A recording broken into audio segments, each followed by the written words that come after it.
3 mission का countdown शुरू हो गया है। इसरो 14 जुलाई को दोपहर 2:30 पर इसे लॉन्च करने वाला है। इस बार यान में ज्यादा फ्यूल और कई सेफ्टी मेजर्स किए गए हैं ताकि मिशन नाकाम ना हो। साथ ही इस बार लैंडिंग साइट भी बड़ी होगी।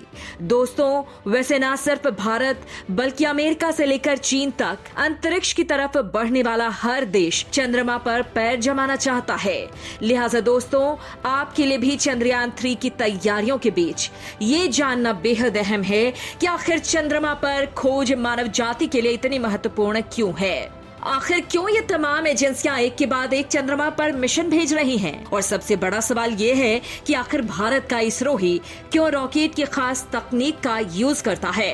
मतलब चांद पर जहां चीन, अमेरिका और रूस एक सप्ताह के अंदर पहुंच जाते हैं, वहां इसरो क्यों 240 दिन लगा रहा है? इसके पीछे क्या असली गणित है? तो दोस्तों, चंद्रयान 3 के धमाके से पहले जरा इस बात को जानना बेहद जरूरी है। और इस वीडियो में हम आपको बताने वाले हैं कि चंद्रमा ने ही हमेशा हमारी जिज्ञासा को आकर्षित क्यों किया है और इसके रहस्यों की खोज से हमारे अपने अस्तित्व के बारे में क्या बड़ी जानकारियां हम जुटाने वाले हैं। दोस्तों, सबसे पहले तो हम आपको बताते हैं कि चांद से असल में हमें क्या ऐसा मिलने वाला है जिससे अब हमारे ढेरों सवालों के जवाब सामने आ जाएंगे।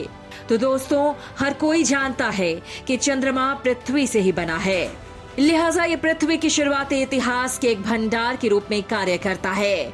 भूवैज्ञानिकों की प्रक्रियाओं के कारण जो रिकॉर्ड हमारे गतिशील ग्रह से मिट गए हैं, वो आज भी चंद्रमा पर जिंदा हैं। चंद्रमा की खोज से वैज्ञानिकों को पृथ्वी की उत्पत्ति, अर्थ मून सिस्टम और पृथ्वी के अतीत में एस्टेरॉइड्स के प्रभाव और इनके खतरों के बारे में जानकारी सहज ही मिल जाएगी। दोस्तों, चंद्रमा इंजीनियरिंग से जुड़े कई चैलेंज सामने रखता है। ये वैज्ञानिकों के लिए टेक्नोलॉजी, उड़ान क्षमताओं, जीवन का समर्थन करने वाली प्रणालियों के एक टेस्टिंग ग्राउंड के रूप में कार्य करता है। नासा के मुताबिक चंद्रमा पर मौजूदगी हमें दूसरी दुनिया में रहने और काम करने का अनुभव कराती है। इससे हम तापमान और विकिरण की चरम स्थितियों में सामग्रियों और उपकरणों का परीक्षण कर सकते हैं। लिहाजा दोस्तों, अब चंद्रमा पर नई खोज कई नई संभावनाएं पैदा कर देंगी। सबसे खास बात यह है कि चंद्रमा पर बेस का निर्माण अंतरिक्ष यात्रियों के लिए चंद्रमा से परे दूसरे ग्रहों जैसे मंगल के दरवाजे खोल सकता है। इससे हमारे सौर मंडल के भीतर अन्य ग्रहों और उनके चंद्रमाओं पर खोज का मंच तैयार हो सकता है। मतलब दोस्तों, चांद पर इसरो का यान हवाई नहीं है, बल्कि ये एक नई ही दुनिया को खोजने का काम करेगा। और दोस्तों, इस मामले में इसरो ने बेहद ही खास तकनीक यूज की है। दरअसल दोस्तों, अमेरिका महज 4 दिन में चांद पर पहुंच गया था। रूस को भी केवल 4 ही दिन लगे थे।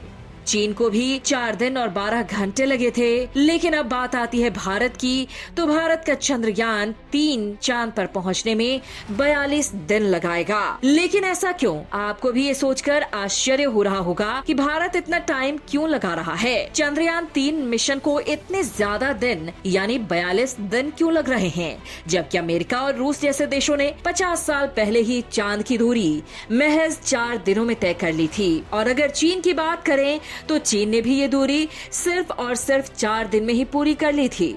तो दोस्तों, इसी में छुपा है इसरो का सबसे बड़ा गणित, जिसने पहली बार में ही पूरी दुनिया को चौंका कर रख दिया था। और इसरो इस बार भी ऐसा ही कर रहा है।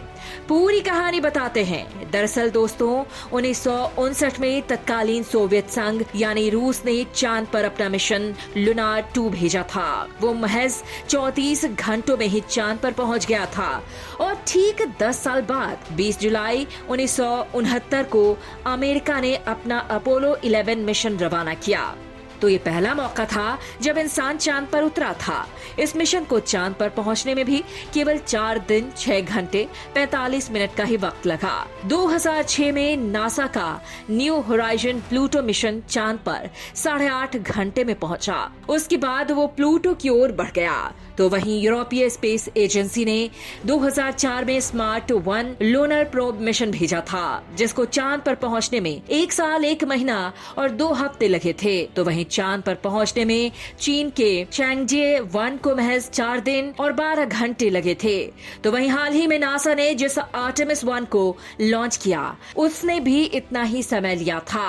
लेकिन अब बात करेंगे हमारे चंद्रयान 3 की, तो इसे चांद पर पहुंचने में लगभग 40 से लेकर 42 दिन लगेंगे। भारत 14 जुलाई को दोपहर 2:35 पर आंध्र प्रदेश के श्रीहरिकोटा स्थित सतीश धवन स्पेस सेंटर से स्पेस ट्रिप चंद्रयान 3 लॉन्च करेगा। चंद्रयान 23 या 24 अगस्त को चंद्रमा की सतह पर सॉफ्ट लैंडिंग करने की कोशिश करेगा। यानी 14 जुलाई से चलकर 23 या 24 अगस्त को चांद पर पहुंचने में चंद्रयान 3 को करीब 40 से 42 दिन का समय लग जाएगा। मतलब ठीक से कहा जाए तो 1 महीने से ज्यादा का वक्त लगेगा। और दोस्तों, इसके पीछे है हमारे वैज्ञानिकों का असली माइंड गेम, जो चंद्रयान 3 को चांद पर पहुंचा देंगे और खर्च भी बहुत कम आएगा। दोस्तों, इसके पीछे छुपा है चंद्रयान 3 के रॉकेट का डिजाइन, इसमें खर्च होने वाले फ्यूल और चंद्रयान 3 के स्पीड का असली रहस्य। दरअसल दोस्तों, स्पेस में लंबी दूरी को बहुत कम वक्त में तय करने के लिए यान को जिस रॉकेट से लॉन्च किया जाता है उसकी तेज स्पीड और सीधे प्रक्षेपण पथ जरूरी होता है। अगर अपोलो 11 मिशन की बात करें तो इसकी लॉन्चिंग के लिए नासा ने सैटर्न वी रॉकेट का इस्तेमाल किया था, जो सुपर हैवी लिफ्ट लॉन्चर था। ये प्रति घंटा 39,000 किलोमीटर की यात्रा भी कर सकता है। इसमें 43 टन भार वाहक की क्षमता भी थी। दोस्तों, चंद्रमा की 3.8 लाख किलोमीटर की दूरी को तय करने के लिए नासा के इस रॉकेट ने 4 दिन का वक्त लिया था।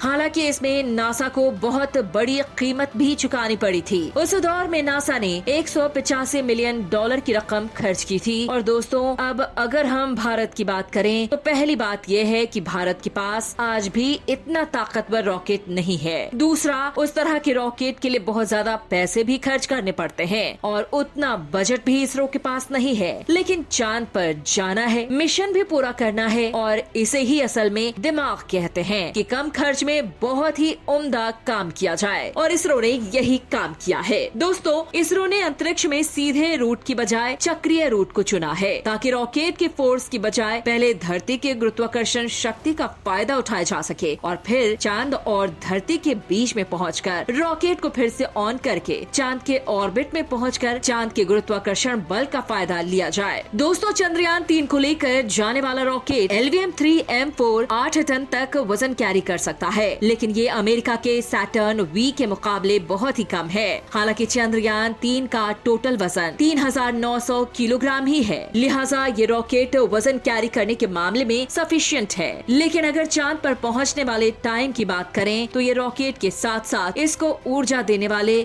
ईंधन, उसके प्रकार और उसकी मात्रा पर भी निर्भर करता है।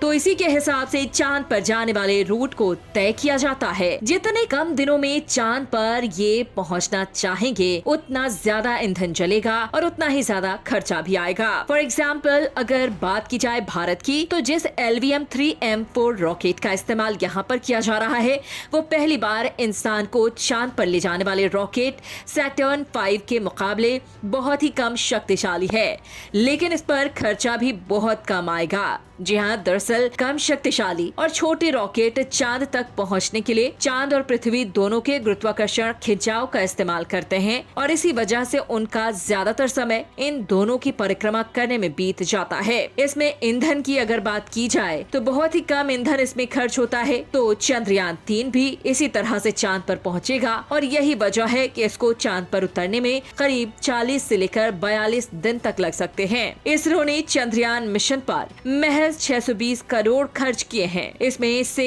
375 करोड़ रुपए LVM-3M4 के निर्माण में खर्च किए गए हैं, जो नासा के सैटर्न 5 के मुकाबले बेहद कम रकम है। दोस्तों, चांद पर जाने में जिस स्मार्ट 1 लूनर प्रोब को 1 साल का समय लग गया था, उसमें ईंधन की काफी बचत हुई थी, बल्कि उसमें तो सौर ऊर्जा का भी इस्तेमाल किया गया था। वैसे दोस्तों, आपको एक रोचक बात भी बता देते हैं। अगर आप कार से चांद पर जाना चाहें और अगर ऐसा संभव हो तो आप 100 किलोमीटर प्रति घंटे की चाल से करीब 5.5 महीने में चांद तक पहुंच जाएंगे।